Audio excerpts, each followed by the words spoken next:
Ngā mihi o te wā kia koutou. Today, I'll go over changes to the COVID-19 Public Health Response Act, including increases in infringement fees for breaches of the Act. But first, I'll hand over to Dr. Bloomfield to give us the latest case numbers for today. Thank you, Prime Minister. Kia ora koutou katoa. So today there are 14 new community cases to report, all in the Auckland region. One of these new cases is recorded at Whakatiwai, and it is a household contact of the earlier reported cases in that household. It is counted in the Auckland totals as that falls under the county's Manukau DHB catchment, and that household has been managed by the Auckland Regional Public Health Service. So that takes our total number of cases in this outbreak to 1,085, and of those, pleasingly, 790 have now recovered. In addition, there's one new case in returnees in managed isolation. Of today's 14 new community cases, only one is considered not linked at this point. Once again, most are household contacts already in isolation, and several others are known close contacts.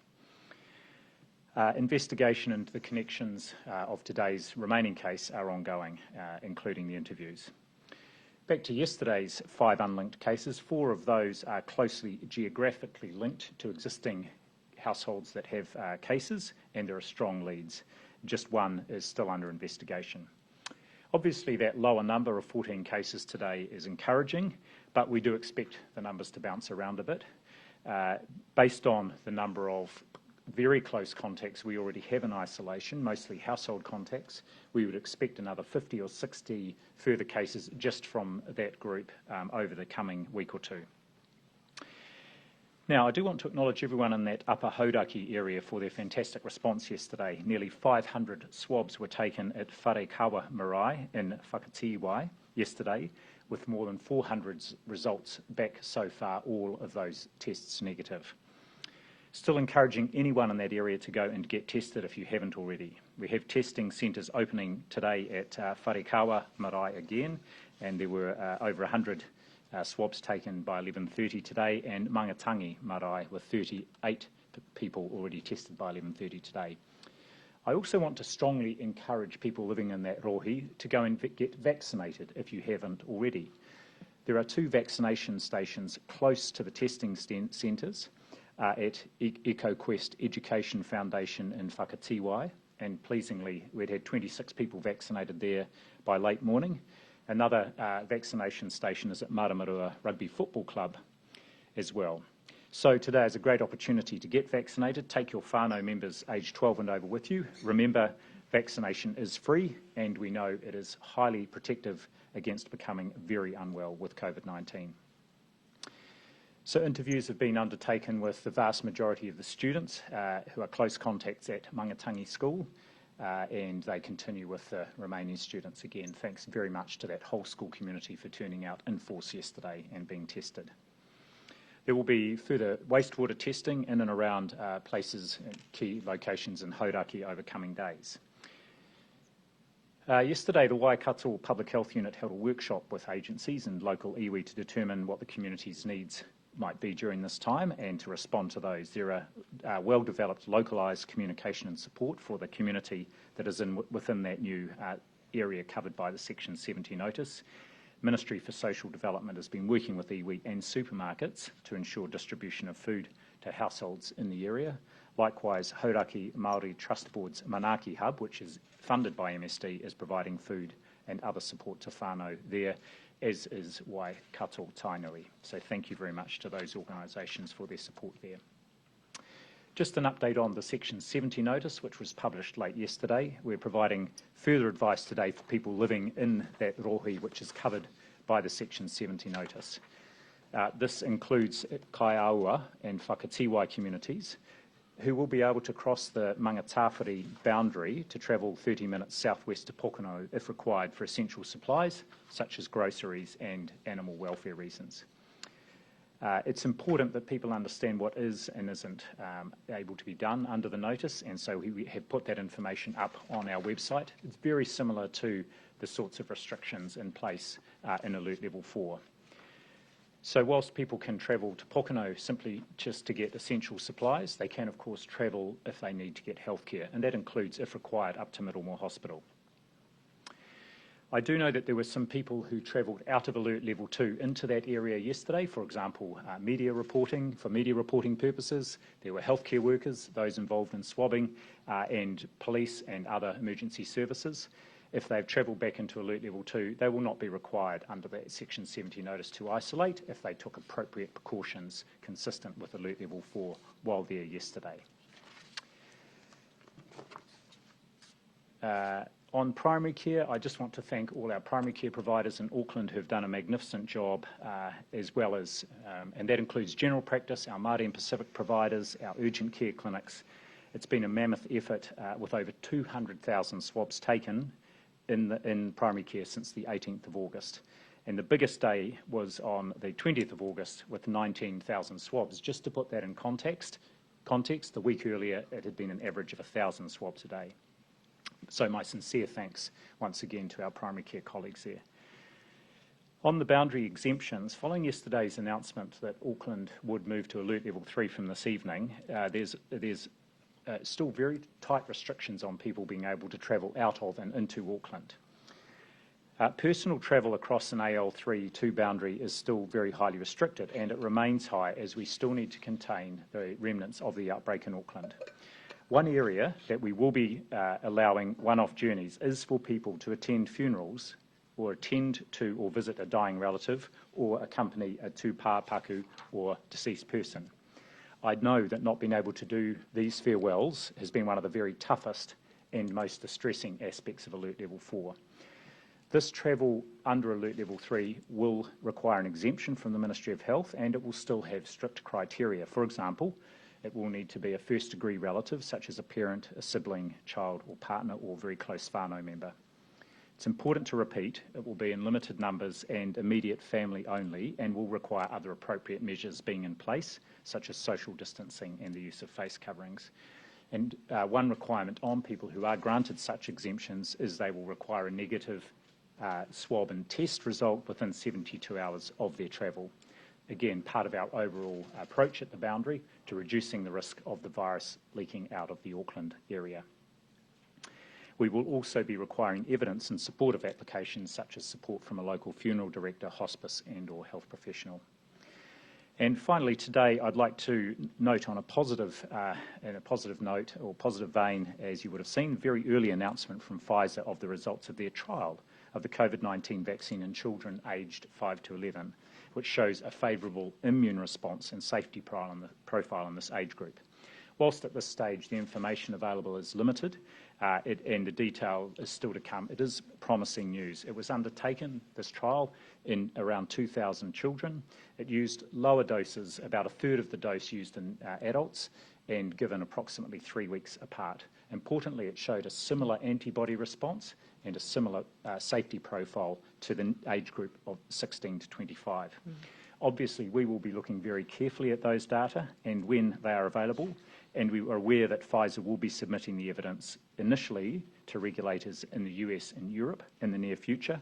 We will be following that process with interest and very closely. We will, of course, follow our usual rigorous regulatory and approval processes here once Pfizer submits the data, and we will do that as quickly as possible when the time comes. Back to you, Prime Minister. Thank you, Dr. Bloomfield. As you will have heard from Dr. Bloomfield's report, it appears that all but one of our cases at this stage appear to be linked to our current outbreak, and mainly household contacts of existing cases. But the best way to continue to flush out mystery cases and give ourselves comfort that they are not more widespread is to test. It is pleasing to see a lift in testing across Auckland, with 8,588 swabs taken yesterday, which is a good result for a Monday. But it is critical that we keep up those testing rates. There are 24 community testing centres available for testing across Auckland today. I want to highlight one of those specifically. We have a new pop-up testing centre at the Manukau Sports Bowl at 1 Boundary Road in Clover Park, a new suburb of interest, which you would have heard me talk about yesterday. We are encouraging everyone in the Clover Park neighbourhood to go down to the Sports Bowl today to get tested. so that we can be sure there isn't further transmission in your area. I'll say that again. Based on a set of cases that we have in Clover Park that we believe there is a geographical relationship between, we are asking everyone in Clover Park to be tested. This is a rigorous and cautious approach. In addition, if you are a contact or have visited a location of interest at the relevant dates of time, or you're connected to one of the 8 new suburbs of interest and have symptoms, even mild ones, please get tested and isolate at home till you get your results. But again, that's a call out to everyone in Clover Park. It is not a large geographic area, but one where we have had enough cases within a tightly confined area that we want to take a really cautious approach. So we are asking people who may not have symptoms to be tested from the Clover Park area, and you can pop down to the Manukau Sports Bowl to have that taken today. Of those remaining suburbs that we're interested in alongside Clover Park, you'll remember the list: Mount Eden, Massey, Mangere, Favona, Papatoetoe, Otara, Manurewa.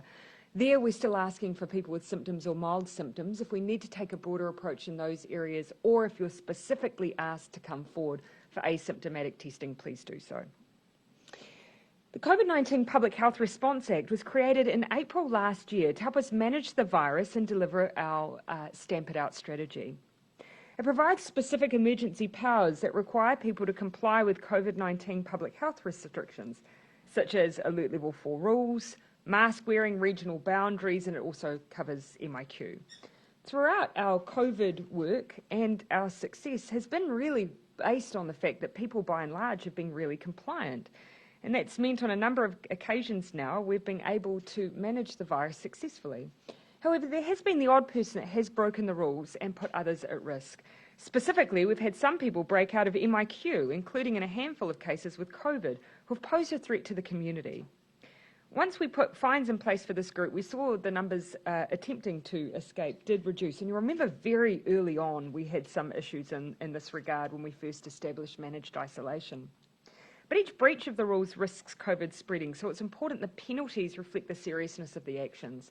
I should add, this is an issue that ministers have been working on for some time. You'll recall when we first introduced our infringement fee for COVID orders, they've been set at $300, and where that fine is being imposed by the court, it's risen to $1,000.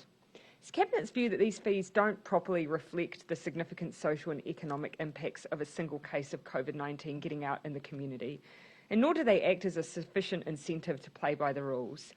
And that's why the maximum infringement fee will move from $300 to $4,000 for individuals. For companies, the maximum will go from $300 to $12,000.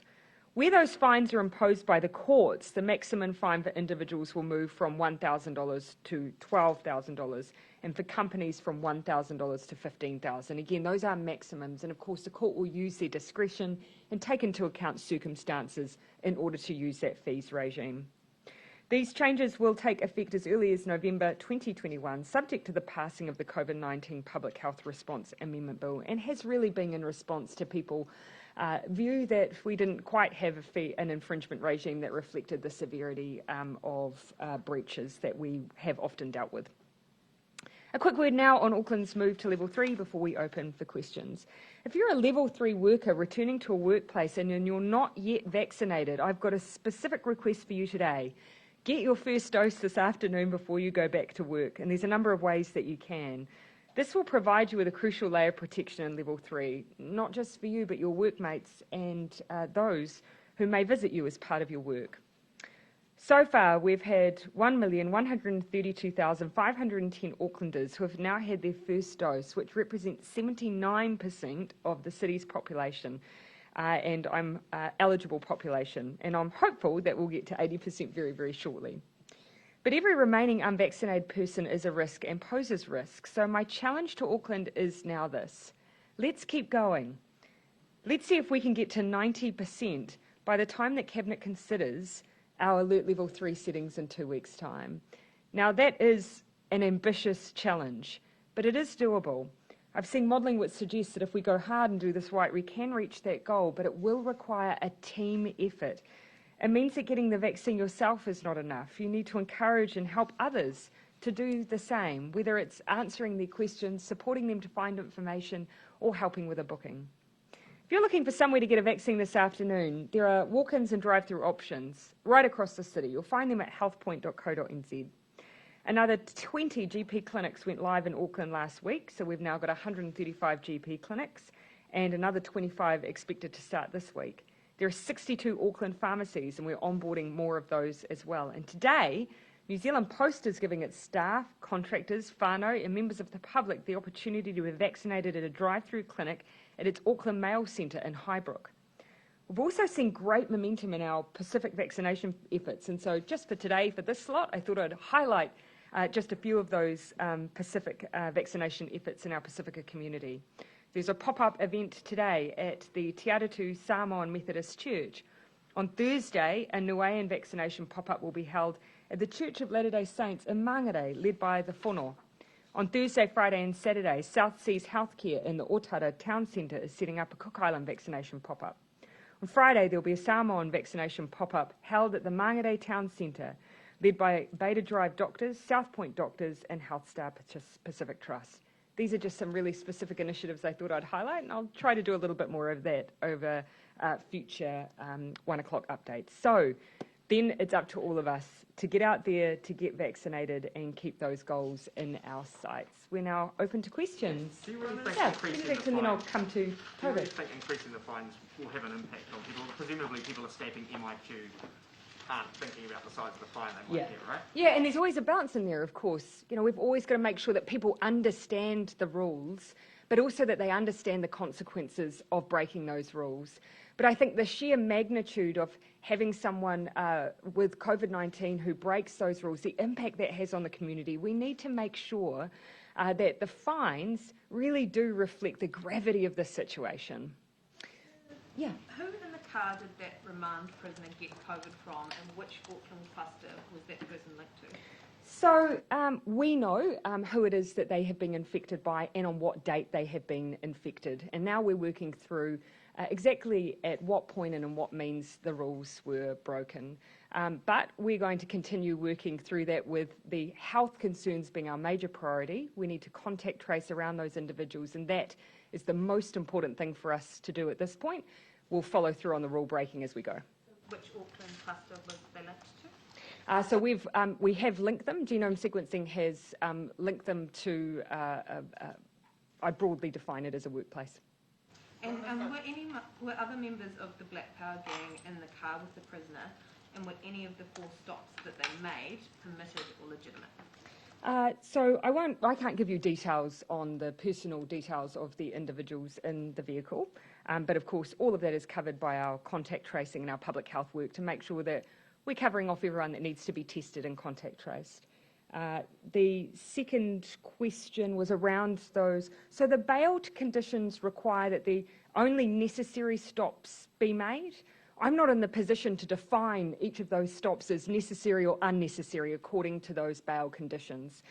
That's for others. But what I can say is it was over the course of the morning that person went directly to their place of bail and remained there for that entire time. So some short stops were made, and then they did make their final destination to the place of bail. Is anything being done to change the rules Yes. there, or are we going to see that? Yeah, so I think, look, regardless of whether or not the person was infected by those in the car or not, what is clear here is we need a set of tight rules that keeps the person who is ultimately COVID-free remaining COVID-free until they reach their final destination.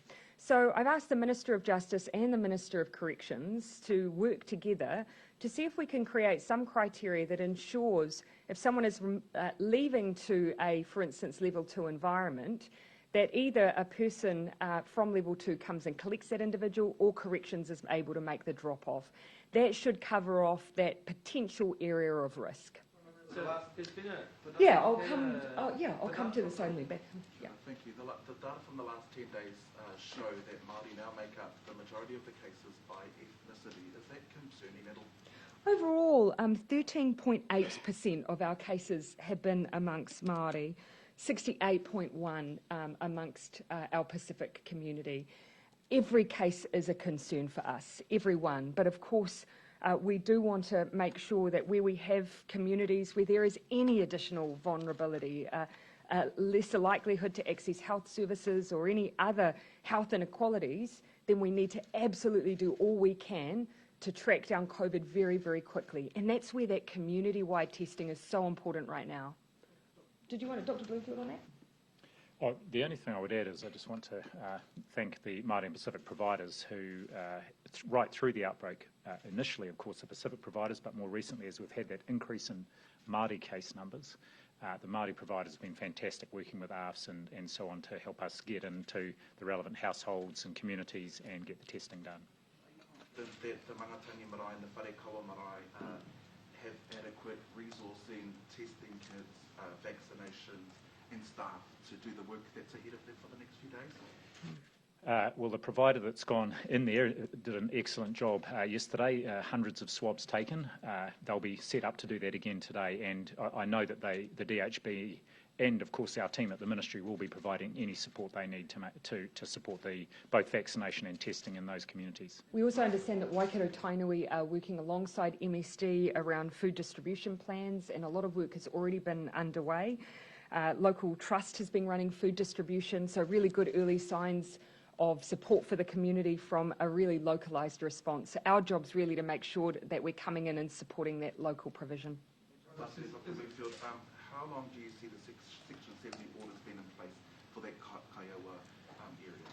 Well, at the moment it's through to Friday. That was to give us sufficient time to make sure everybody who we thought needed to be tested could be tested. Given the great response yesterday and the rapid turnaround of testing, we'll be reviewing that on a daily basis, and we won't keep it in place any longer than it needs to be in place. Yeah, no problem.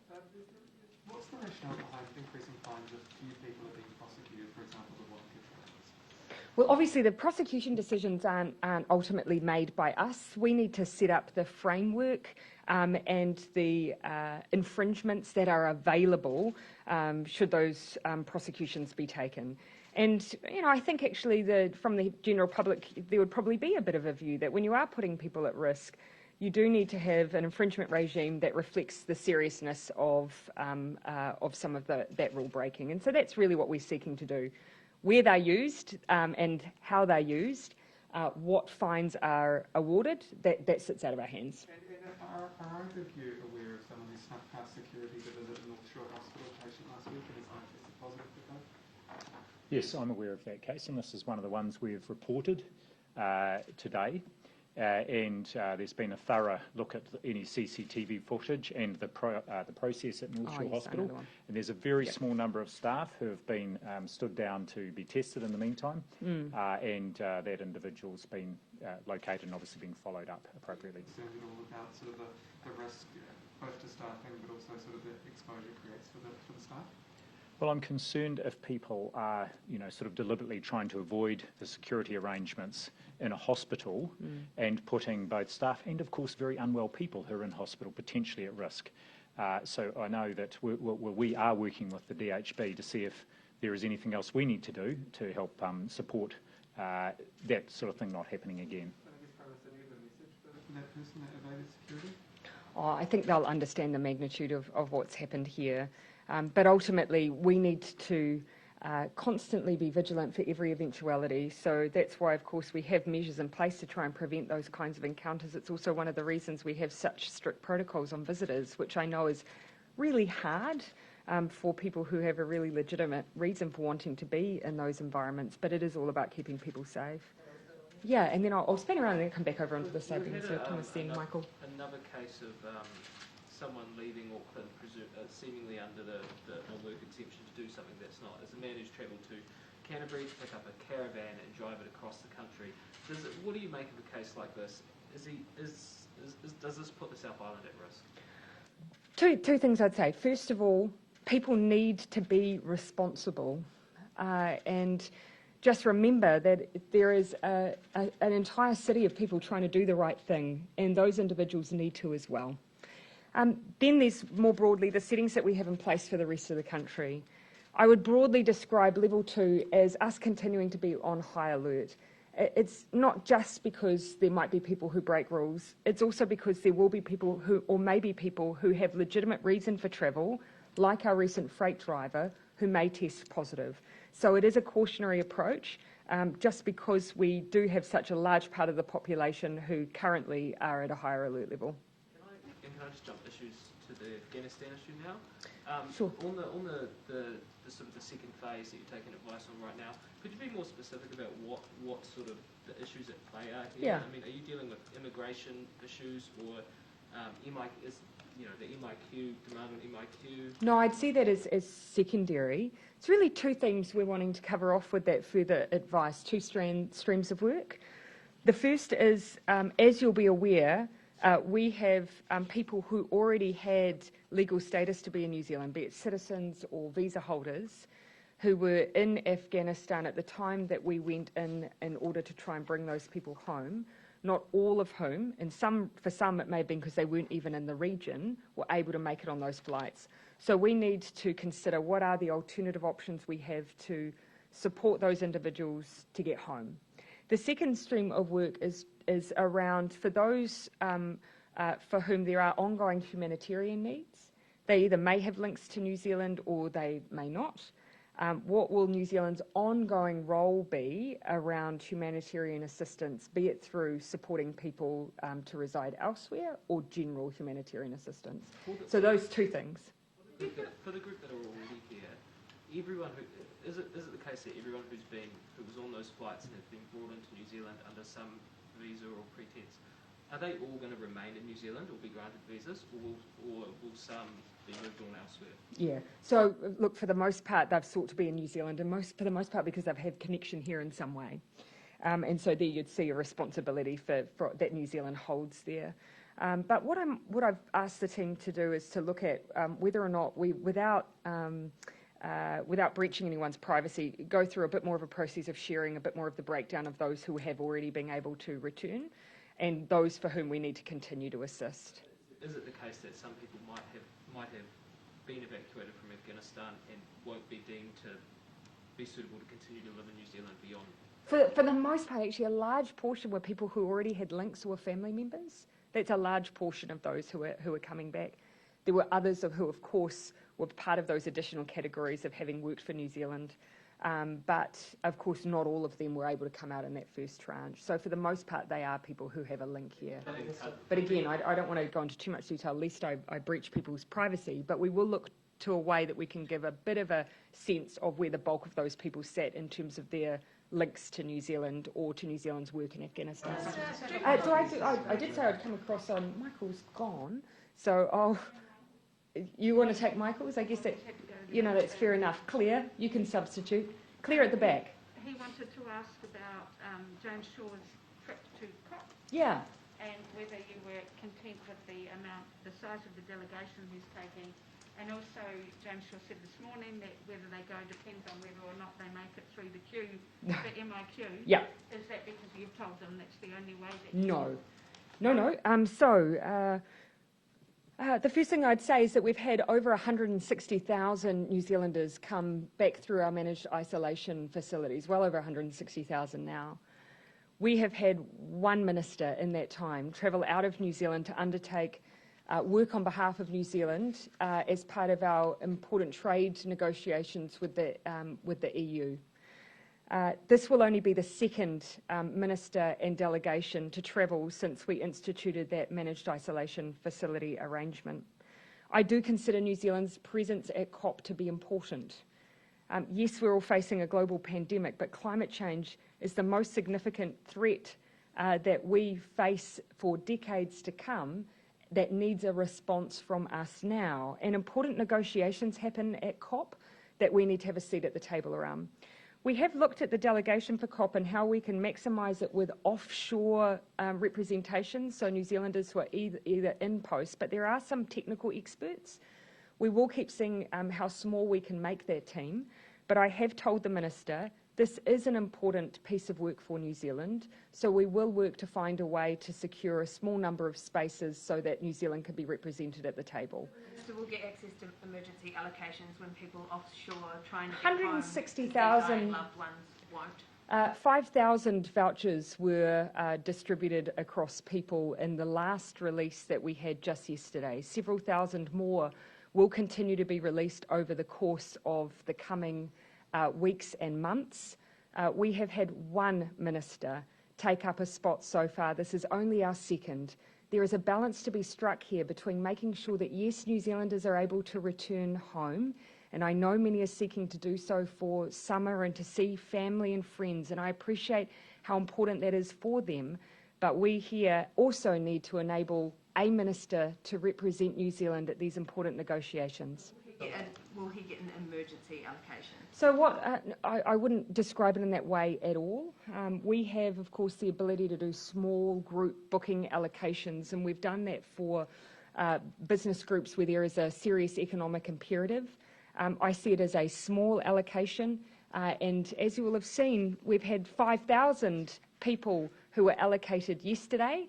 I'm seeking a small number to enable New Zealand to be represented at these important negotiations. And relative to that 5,000, and the fact we've only had one other minister, I think New Zealanders will appreciate that. Understand how upsetting it will be for people who haven't been able to come home to say goodbye to dying loved ones. And we do have emergency allocations for that, and I don't intend for the minister to take anyone's emergency allocation in order for us to be represented at these important negotiations.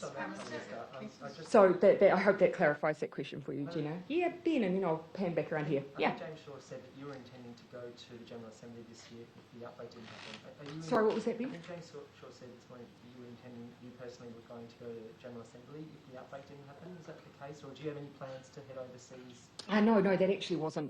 That wasn't the case. So no. Secondary issue. Well, and I guess that's at one point I would make. We have been very selective in the way that we have used travel for ministers since this outbreak began. Obviously, there's been a number of events where we've just decided it hasn't been the right time or the right priority, but there are some very critical events that we do need to be around the negotiating table for. Trade is one of them, and I also see the COP negotiations as part of that as well. Look, we'll look to the future and give you updates, but you will know that the UK and EU FTAs continue to be at a really critical juncture for New Zealand, and they are worth millions of dollars for New Zealand. In your media rounds this morning, you said something about you were going to give people some insights into what a difference vaccine can make once the model has finished some of that work. Can I just invite you to be clear on that if you are able to? No. So just that, really. What is the team, and when do you think you'll be able to So share? the modelling that we've had previously, that we've used from Sean Hendy, so you will have seen that they've done their own work all the way through, and they released some of that some time ago that did demonstrate a really high level of vaccination rate required as a substitute for public health restrictions. So they continue to do that work, and I thought it would be helpful once there's a bit more detail sitting behind some of those models for the public to see what a difference vaccination rates make. So that's really what I was speaking to, and we'll look for an opportunity to share that, but they're still completing their work. I don't imagine it will be too far away, but I don't want to put deadlines on someone else's modelling, so I'll leave it at that if I may. Mark, and then I'll turn across. If over the next week or two the number of unlinked cases starts to rise again, would you be willing to put Auckland or other parts of New Zealand back into level 4, and what would the alternatives be if not? I see, Mark, all of that as hypotheticals. Look, the decision, the recommendation that came from Health was that 4 had done the really important job of giving us a sense of whether or not we had that widespread undetected community transmission, and the view was that we didn't. But with those mystery cases, we do have other tools available to us, and you will have heard the experts talk about it today, testing. And so this is where we've identified a geographic region of concern. We're now just going in and asking everyone to be tested. That's a tool that we can use alongside ongoing very tight public health restrictions. And again, the most important amongst those, alongside testing and people staying home if they're sick, is people not mingling with others. That still remains critical. The rest I really see as a hypothetical we're all working hard to ensure isn't a reality. This may be another one of those hypotheticals, but Michael Baker has said that it's possible to imagine a world where the government might have to choose to keep Auckland or parts of New Zealand in a level 3 style lockdown for many months until we hit a really high threshold of vaccination. Is that something you would ever entertain doing? Oh, well, look, actually, regardless, vaccination is important, regardless. Even in this outbreak, even right now and as of today in this outbreak, vaccination is important because we've seen the difference it's made. in those individuals who have been vaccinated versus those who haven't. And there would be those who would say that even as we continue to stamp it out, vaccination will help us with that. So that, for me, is as much reason to highlight the need for vaccine as it is the role it will play going forward in our use of restrictions. You will have heard me say, though, it is possible, if people keep turning out for their first dose, it is possible for us to get to 90% in a relatively short space of time. But we can only do so much. You know, we literally can take vaccines to people's neighbourhoods. We do need them to come out, and that's where I need family, whānau, friends. Don't be dismissive of people who say that they have concerns. Talk it out. Provide information. That's what it's going to take, I think, for that last group of people to get over the line. Anything you want to do? Well, just to reiterate the importance of vaccination, including in the modelling, and really the key thing about the modelling, and I'm looking forward to discussing it more widely, is the higher the vaccination rate, the less the restrictions that one has to use, and that's not talking about alert level 3 or 4. It's the baseline day in, day out level of restrictions. And you might recall Professor Skegg's, David Skegg, talking a few weeks ago about his preference not to for us to have to wear masks. Actually, it would be nice not to have to wear masks in our everyday life. That's what we're aiming for, and high levels of vaccination is what makes that possible. I'll just now pan across from the back, yeah. On vaccinations, Yep. on vaccine buses, how Yep. many are up and running, have hit the road? 6 currently, and I understand it will move to 12 over time. Are they in specific areas? So they're in the Auckland region, and they are being utilised specifically by our Māori and Pacific providers who are using the data they have available to them to identify areas where we need to increase vaccine uptake. Just on Judith Collins, is she a hypocrite for breaking the mask rule in Queenstown? Do you know, actually, I don't particularly want to get on from the podium into what people should or shouldn't be doing. I think each of us does have to just take responsibility for what we're doing ourselves and do our very best to be the role models people expect of us all of the time. But I'm not going to get into picking out people's individual behaviours from this spot. About role modelling, though, is that she broke the rules. She was in a place where masks are required and didn't have a mask on. And again, I'd say the same thing. Each of us has to take responsibility, particularly when we're in these positions, to do our very best to role model at all times, you know, because people do look to us to follow the rules, and so it's incumbent on us that we do our best at every waking hour of the day, and no matter where we are in the country. Liable for one of the new $4,000 fines for wearing a mask? That would not be for me to enforce or for me to advise on. Any of your MPs broken any of the COVID rules? Yeah, well, I couldn't specifically speak to that from here, although what I would say is that I encourage all of our members to be really familiar with them and to just be the very best role models that they can at all times. And I only asked that of myself as well as the rest of the team. Benedict, then, oh sorry, I did say I'd come to you, forgive me. Right, thank you. So how confident are you that level 3 will stamp out the virus in communities which are traditionally hard to reach, like gang communities, when it's in at level 4? Yeah. So I think 2 things that I'd say here. That is where the vast majority of time that we've stamped out outbreaks, it has been from level 3. And so I think it's important to remember that it is a really restricted environment that still does help us with that ongoing stamp it out approach. But we do have an extra element, and that we haven't had in those previous occasions, and that is vaccines. So that's why we're asking people, regardless of whether they've been directly in contact or asked to do anything else, they can go and get vaccinated. And so that's, I think, a critical difference for this time that we're in level 3. That was actually a point that Dr. Bloomfield made yesterday. And then I said I'd come here, yeah. Just on the prisoner going across the border, yeah. There's been about 24 prisoners on yes. remand being taken over. Is there an expectation, or do you know if all of those, the car loads have been checked for their testing status when they cross the border? Is there an expectation there? Yes, you are correct, and that would not be unexpected. And the orders that we have in place for crossings do allow for individuals to return to their place of residence. It's just the manner in which they get there that's really important. So you will have already heard me say that what I've tasked ministers with is tightening up those requirements, because we know the prisoners COVID-3, we need to make sure that the people that transport them take them directly back to a level 2 environment and pose no risk to anyone in level 2 in the course of that movement. Being tightened now just to ensure that everyone crossing the border is showing those testing results? So ultimately what you'd be looking for is either one or two things. If someone is going back to a level 2 environment, we know the prisoners are going to be COVID-free. If the person's coming from level 2, we can feel pretty assured that they are as well. They need to come in directly, pick the person up and return directly. And in that case, that would be a set of circumstances we can consider low risk. If that can't be done, then we're seeking advice on whether corrections can undertake drop-offs to try and reduce risk. And is there any information about a schoolboy who went from Auckland to Dunedin without an exemption? Is there any update on that? I don't have an update on that. No, I've just learnt of that in the last a few minutes before coming down here, but it's obviously something we'll look into. Yeah.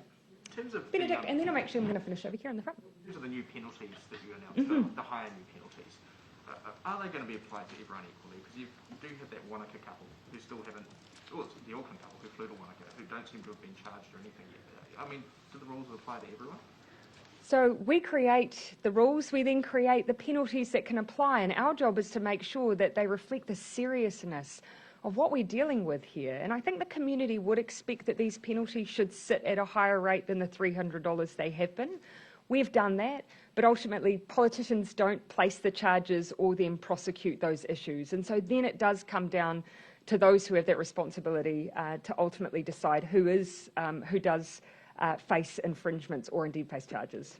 Concerns about the length of time that it's taken to make a decision on that? No, it's not for me. We need to let others do their job.